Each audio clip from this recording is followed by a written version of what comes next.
चैतन्य महाप्रभु जी ने क्या कहा था कुर्मा ब्राह्मण से कि हमें रोज नियमित रूप से भागवतम पढ़ना चाहिए और भागवत गीता, इन दो और भगवान में कोई अंतर नहीं।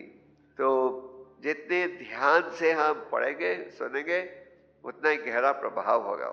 जैसे चैतन्य चरितमृत में कहा गया है कि आप भगवान के नामों का उच्चारण 3 अलग परिस्थितियों में कर सकते हो। कैसे?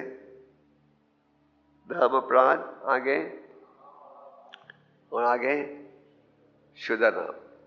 आप जप कर सकते हो लापरवाही के साथ, जप कर रहे हो और 50 और काम कर रहे हो साथ। पर इसके आगे स्थिति में जप करो सावधानी के साथ, अपराधों से बचते हुए। इसे कहा गया है नाम भाषा। और शुद्ध नाम का अर्थ आप बड़े ध्यान से जाप कर रहे हो और अपने आप को 10 नाम अपराधों से बचा रहे हो। तो हमारा प्रयास ये रहना चाहिए कि हम नाम भाषा की स्थिति में भगवान के नामों का जप करें। जप करते वक्त सावधानी से जप करें। 10 नाम अपराधों में जो 10वां नाम अपराध है उसके 2 भाग हैं। श्रीधर स्वामी के अनुसार दूसरा भाग यह है सावधानी से जप नहीं करना। तो जब आप अपने 16 माला का जप कर रहे हो पर सावधानी से नहीं कर रहे तो क्या माना जाता है? नाम अपराध। और जब तक आप नाम अपराध करोगे भगवत प्रेम अनुकूल नहीं होगा और श्रद्धा नहीं बढ़ेगी। कई बार भक्त पूछते हैं निष्ठा कैसे अनुकूल होगी? निष्ठा अनुकूल होने का उपाय क्या है? भजन क्रिया।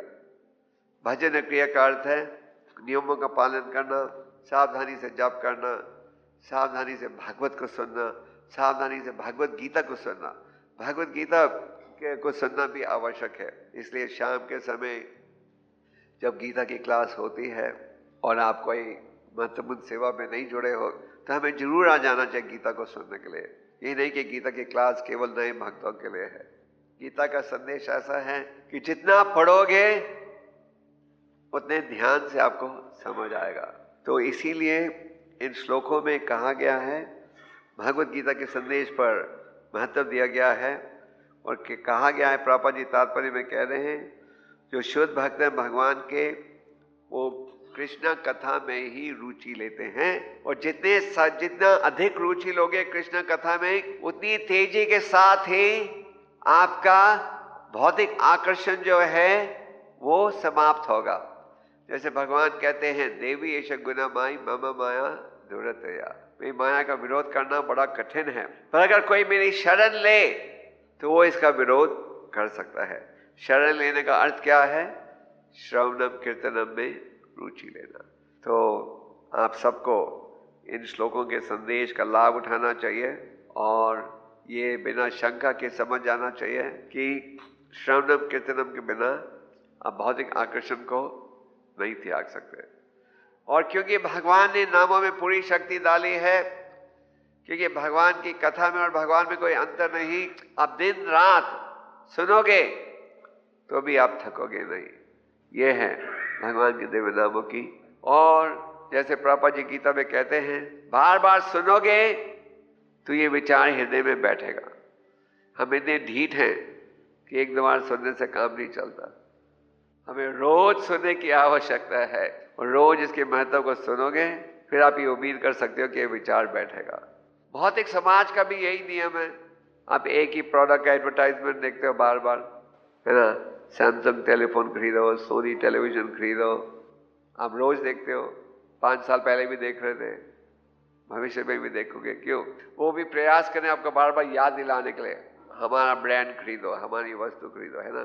तो हमारे पास उस प्रकार का धन नहीं है कि हम जगह बिल बोर्ड लगाएं चैंट हरे कृष्ण।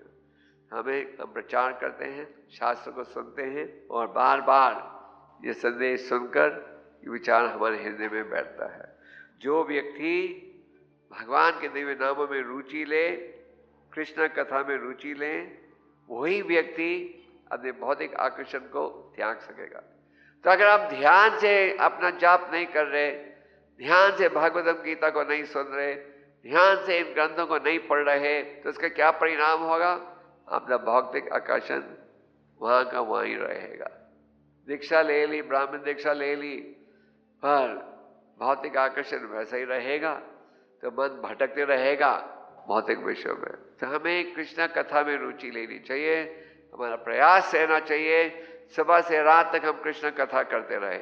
ये नहीं कि 16 माला हो गया तो बस जप माला को आश्रम में रख दो या घर में रख दो। प्रयास रहना चाहिए। और कभी आप ऐसी स्थिति में हो जहां जप नहीं कर सकते, जैसे आप नौकरी कर रहे हो या धंधा कर रहे हो या पढ़ाई कर रहे हो, तो आप जहाँ माला के बगैर भी हरिनाम का उच्चारण कर सकते हो। तो हमें सदा ये प्रयास करते रहना चाहिए कि हम हरिनाम का उच्चारण करें और इस प्रकार आप अपने आप को भौतिक आकर्षण से हटा सकोगे।